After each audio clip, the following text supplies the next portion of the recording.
আবাস যোজনার তালিকায় নাম না থাকায় ময়ূরেশ্বর ২ নম্বর ব্লক অফিসের সামনে জমায়েত করল গ্রামবাসীরা। বীরভূমের ময়ূরেশ্বর ২ নম্বর ব্লকের বিভিন্ন পঞ্চায়েতের সাধারণ মানুষের বাড়ি না পাওয়ার অভিযোগে বিডিও অফিসের সামনে তারা আজ উপস্থিত হন। তাদের অভিযোগ যে আবাস যোজনায় নাম থাকা সত্ত্বেও অনেকের নাম বাদ দেওয়া হয়েছে।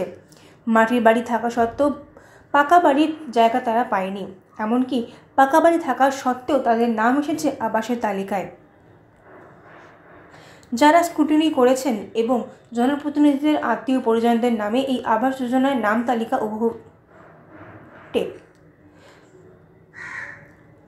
যারা স্ক্রুটিনি করেছেন এবং স্থানীয় জনপ্রতিনিধিদের আত্মীয় পরিজনদের নামে এই আবাস তালিকায় নাম নথিভুক্ত করা হয়েছে। জানা গিয়েছে এই তালিকায় কেউ বা রাজনৈতিক দল করেন বলে তার নাম বাদ দেওয়া হয়েছে। সব কিছুতেই শাসক দলের উপরে উঠছে অভিযোগের তীর।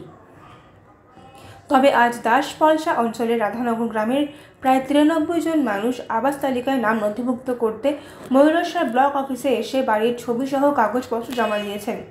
এই বিষয়ে বিজেপি রাজ্য সহ সভাপতি শ্যামাপদ মণ্ডল জানিয়েছেন, অফিসারদের ভয় দেখিয়ে হোক বা টাকার বিনিময় হোক, বিজেপি যারা করে তাদের নামগুলোকে বাদ দেওয়া হয়েছে। অপরদিকে তৃণমূলের ব্লক সভাপতি প্রমোদ রায় জানিয়েছেন, আমাদের কোনো লিডার বা নেতৃত্ব তদন্তকারী দলের সাথে যায়নি, তাহলে কারা বিজেপির দল অন্য করেছে তাদের নাম কিভাবে বাদ দেওয়া যাবে? ঠিক, তাহলে যারা বিজেপি করছে তাদের নাম কিভাবে বাদ দেওয়া যাবে? এই বিষয়ে ময়ূরেশ্বর ২ নম্বর সমষ্টি উন্নয়ন আধিকারিক পুষ্পেন্দু সাহা জানিয়েছেন, ওনারা দরখাস্ত করেছেন, আমরা দরখাস্ত গ্রহণ করেছি, বিষয়টি ঊর্ধ্বতন কর্তৃপক্ষকে জানাচ্ছি, তারা যা নির্দেশ দেবেন সেই নির্দেশ মতো তদন্ত করে দেখা হবে।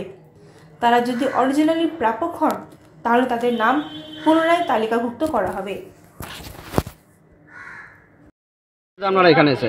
আজকে এসেছিলাম, এইটা আমাকে এই নামটা নিয়েছিলাম আমি মুখ্যমন্ত্রীর কাছে থেকে, মমতা দিদির কাছে, মানে আমি ফোন করেছিলাম নিয়ে এই আইডি নাম্বারটা মানে আমার ইনকোয়ারি পাঠাইছিল, নিয়ে ইনকোয়ারি পাঠার সত্ত্বে সেই নামকে কেটে দিয়েছে পঞ্চায়েতের মানুষে কেটে দিয়েছে। আবার কি করেছে, যত পাকা বাড়ি আছে সমস্ত তাদের লোড হয়েছে, কিন্তু আমার লোড হয়নি বুঝলেন, আমার নামটাকে কেটে দিয়েছে।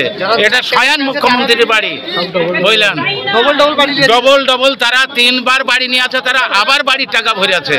তাহলে এগুলো কি ব্যাপার? পঞ্চায়েতের এই কাজ কারা করেছে বলে মনে হচ্ছে আপনার? পঞ্চায়েতের কারা করবে? পঞ্চায়েতের মেম্বার করবি, প্রধান করবি, তারপরে আপনার অঞ্চল প্রেসিডেন্ট করবি, বিডিও করবি, এরাই করিয়াছে, আবার কে করবি? মানে মুখ্যমন্ত্রীকে জানানোর পরেও আপনার যে নাম এসেছিল সেই নাম এরা বন্ধ করেছে বলে মনে হচ্ছে? হ্যাঁ, বন্ধ করে দিয়েছে।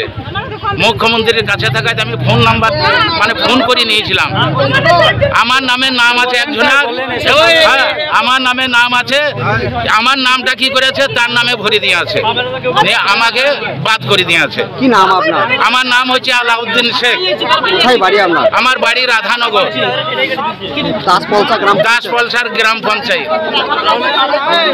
আজকে আপনারা ব্লকে কি করলেন? ব্লকে আজকে আমরা ফর্ম আবার জমা করতে বললে তার জন্য জমা করতে এসেছি। বহুত 90টা বাড়ি বাতিল, সেই 90টা 93টা বাড়ি আবার এখানে দরখাস্ত জমা করা হলো। আপনারা ব্লকে আমরা বাড়ি এসেছি, আমাদের 2022 সালের বাড়ি স্যাংশন হয়েছিল 1,20,000 টাকা, আইডি নম্বরে মেল হয়ে গেছে, কিন্তু সেই বাড়ি এর আগে লিস্টে তো নাম ছিল, এখন নতুন করে বিডিও সাহেব পাঠিয়েছে, আমরা দেখছি আমার বাড়িতে নাম নেই। আর সেই লিগে আমরা বিক্ষোভ দেখার জন্য এই ব্লকে এসেছি। কি কি করলেন আজ আপনারা এখানে? এসে আমাদের দরখাস্ত, আইডি নাম্বার, প্রুফ নাম্বার যা লাগে সমস্ত দিন দিলাম, ডিটেলস আমরা ভিডিওকে ধরেছিলাম। ভিডিও বলছে বেশ ঠিক আছে, আবার কালকে পুনরায় ইনকোয়ারি করা যাবে।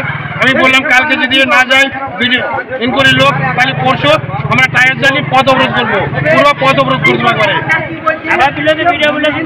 কালকের মধ্যেই চাই আমাদের, অথচ আমাদের বাড়ির স্যাংশন হওয়া বাড়ি 1,20,000 টাকা, আমাদের বাড়ির টাকা স্যাংশন হয়ে গেছে আপনার 2022 সালে, কিন্তু সেই টাকা মেরে খেয়ে যাচ্ছে না কি করেছে আমরা বুঝতে পারছি না। কি করে বুঝলেন আপনার বাড়ি 2022 সালে?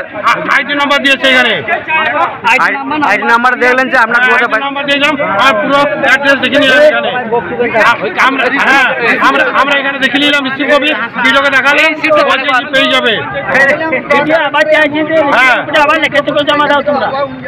হ্যাঁ, কি বলছেন? কি বলছেন? আবার নতুন করে লিখিত জমা দাও, আমাকে দরকার আবার জমা দাও, আমি দেখছি পরে এটা কি করা যাবে। এটা বলতে যাচ্ছি। আমাদের মাননীয় মুখ্যমন্ত্রী গোটা পশ্চিমবাংলা ভিত্তিক ডিস্ট্রিক্ট ম্যাজিস্ট্রেটদের একটা অনুমতি দিয়েছে, তাদেরকে এনকোয়ারি করার জন্য একটা তদন্ত টিম গঠন হয়েছে। এই তদন্ত টিম প্রত্যেক এলাকায় এলাকায় প্রত্যেকে বাড়িতে বাড়িতে গিয়ে তদন্ত করে এসছে। তারপরে তারা ড্রাফট লিস্ট বানিয়েছে। এই যে তদন্ত করে তদন্তকারী যে দল গঠিত হয়েছিল, এই দলে আপনার পঞ্চায়েতগুলো ব্লকগুলো সমস্ত রকমের স্টাফরা তদন্ত করেছে 100%। তারপর আপনার বিডিও তদন্ত করেছে 15%। তারপর আপনার এসডিও তদন্ত করেছে 5%। তারপরে ডিস্ট্রিক্ট ম্যাজিস্ট্রেট করেছে 2%। এরপরে যদি কেউ বলে আমি বিজেপি করি না তৃণমূল করি, এখানে তো আমাদের যে ডিস্ট্রিক্ট ম্যাজিস্ট্রেট আছেন তিনি তো গোটা জেলার প্রত্যেককে জানান না কে কোন দল করেন সাধারণ মানুষরা।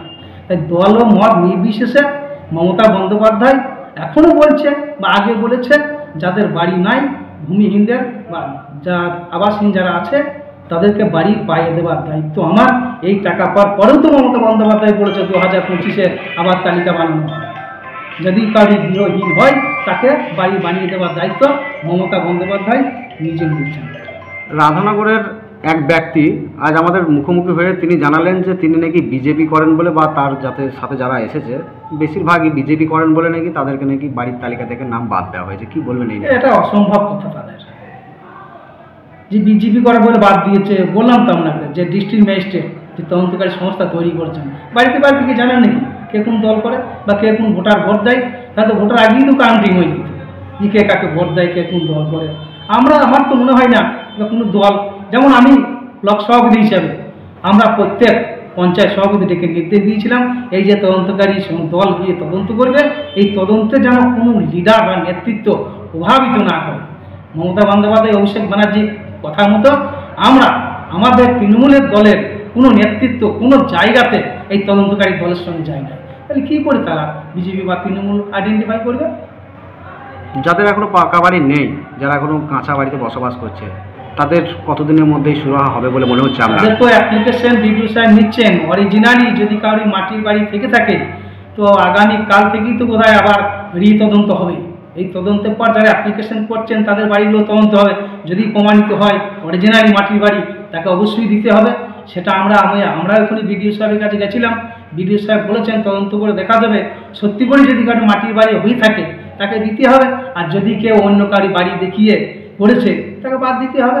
কিন্তু তাকে অভিযোগ জানাতে হবে। অভিযোগ জানানোর পরে অবশ্যই তার সিদ্ধান্তে পৌঁছাবে বা সেই বাড়ি পাবে।